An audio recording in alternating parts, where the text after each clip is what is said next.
Mom, can you imagine not being able to see your child? Shut up.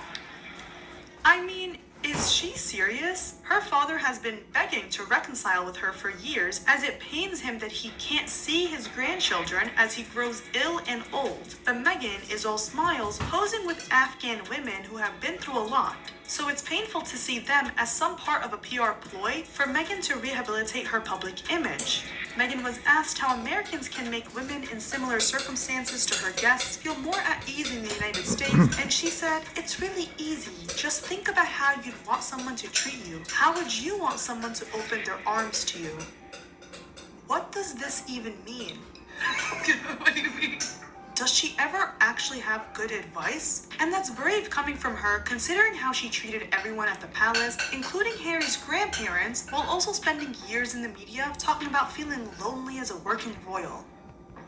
I mean, she complained to Oprah that there were moments when Harry had to go to work or go away, or moments in the middle of the night, which seems more like a personal problem if you ask me. But of course she took that moment to complain about how little there was for her to do, especially when she's come from such freedom. She even dared to compare that to people being in lockdown.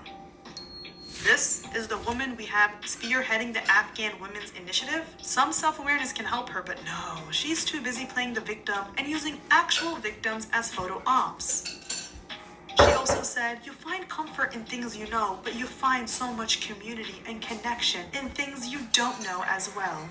Which is ironic because all she did was have a fit during her short days as a working member of the royal family, where she didn't at all try to learn or connect with the things she didn't know. Instead, she spent her time on Netflix complaining about not knowing anything. And during that dark period for all of us, she would have a fit if things weren't done the way she wanted them to be done.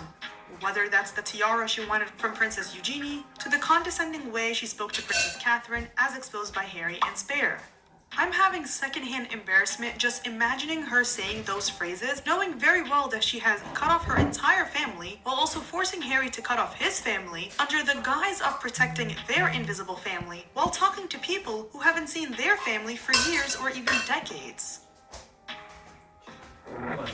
Number 7. Harry as a second-class citizen in Meghan's world.